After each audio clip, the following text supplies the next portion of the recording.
Setting expectations is one of the most important things in business. Like when you get a new client, if you don't set proper expectations from the start, in most cases it's gonna end up that he's not satisfied with your work, he's asking for a refund in the end, and trust me, you don't wanna go through that experience. Like I know it from my personal experience, that is one of the worst things that can happen to you. But the good news is it can all be solved by setting right expectations from the start. So how do we set expectations? Setting expectations starts in sales. So on a sales call, you never want to overpromise the things you can deliver on. And trust me, this is super important on sales calls. And I know that a lot of you probably, I know how it is.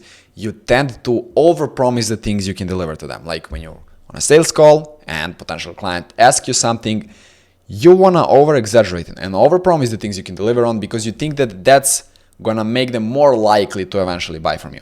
And this is one of the worst things you can do because it sets the expectations wrong from the beginning because they're gonna expect this and you are only able to deliver that or something like that. It's much better to just give an honest promise, like promise what you can actually deliver on and then actually deliver on that thing. That's a much better way to try to get clients and to get clients to stay working with you than trying to overpromise and then under-delivering. Because if you overpromise and under-deliver, the client is going to be like, this guy promised all these things and he was not able to fulfill nearly like half of them. It was bad. Why would I continue working with him? And on the other side, if you under-promise or just do a normal promise, like your actual promise, and over-deliver on that promise, he's going to be like, this guy promised this, and that, and he did more than he promised. I like this guy. I want to keep working with him. Like that's literally subconscious thinking process that your client will have. Next thing, when you end up working together, when you agree to work together, first thing you want to do is have an onboarding call. This is like onboarding or brand consulting call, however you want to call it, but let's say it's onboarding call. So just know that this is not a 10-minute call or some just quick call just to show them a couple things and that's it. This call can take, up to an hour because this is the call where you're going to set all the expectations properly from the start. And this is one of the calls that can literally make or break the relationship you're going to have with your client. What you want to do on this call is first, let them know what do you expect from them and what can they expect from you. So what are all those things? Like for example, number of videos, responsibilities, time, communication systems. Let me break it down. What are all these things? What I mean by that. So number of videos. When I say number of videos, I mean let them know how many videos do you expect from them or how many videos they can expect from you. Like be clear, be precise. Like don't promise 100 videos a month and be able to deliver only 20 or 30 or even 50. Don't try to overpromise on all the things and then, under-deliver in the end. Responsibilities. What do you expect from them? And what they expect from you? Are you gonna ideate all their videos and script all the videos and hop on a call with them to record them together and then edit and post? Are you gonna do all these things? Or you're only gonna edit and ideate and send them some frameworks for scripting? Just be clear. What are responsibilities you have and what are responsibilities that your client has? Do you expect from them to only upload the video on a folder and then later you're gonna organize everything? Or do you expect from them to be organized from the start?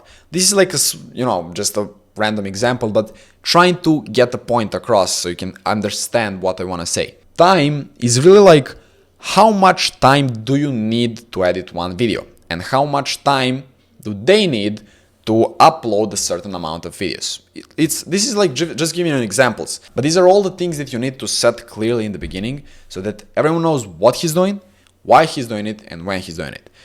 For communication, I mean, show them the communication channels that you're gonna use. Are you gonna communicate via Slack, WhatsApp, Telegram, Instagram, whatever you use, just show them how to communicate and where are you gonna communicate.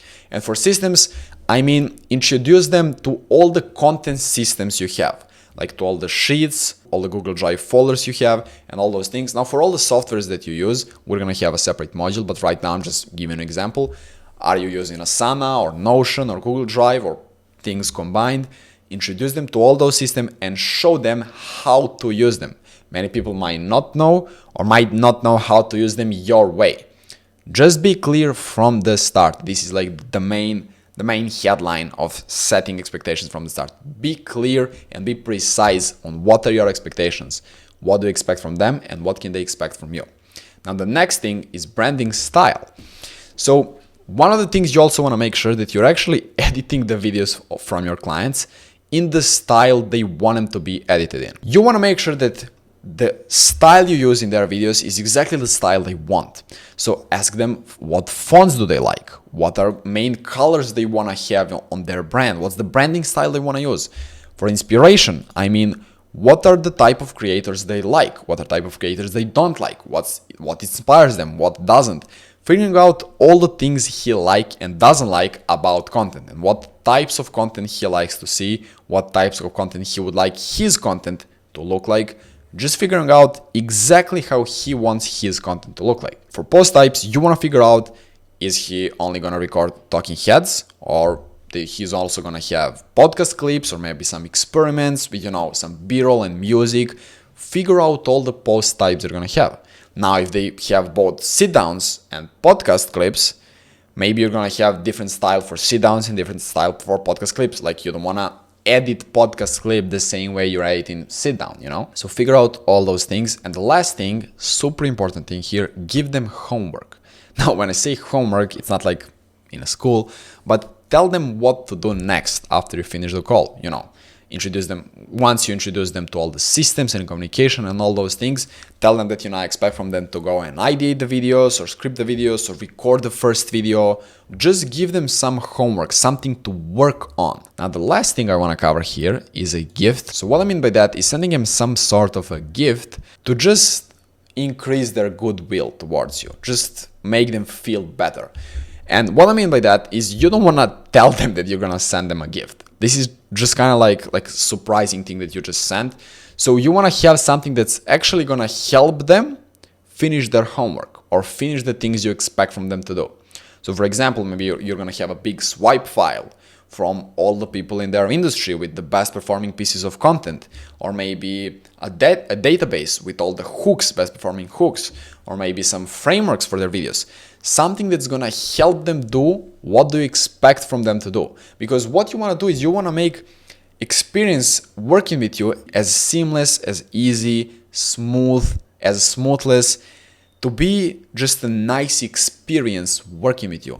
Because at the end of the month, when they go to the end of the month and they're thinking whether or not should they continue working with you, they're not going to think only about the videos you delivered, but what was that experience? Like, were they feeling bad or good? So send them some sort of a gift that's going to help them in what you expect from them to do.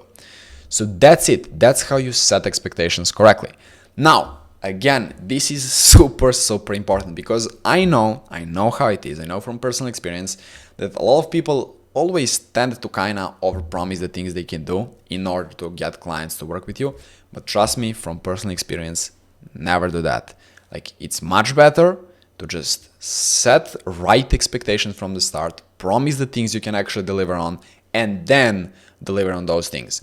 Not only that you will have peace in your mind, but your clients are also going to feel better, and also that increases likelihood of them continuing working with you, rather than trying to overpromise, promise the world, and then under-delivering.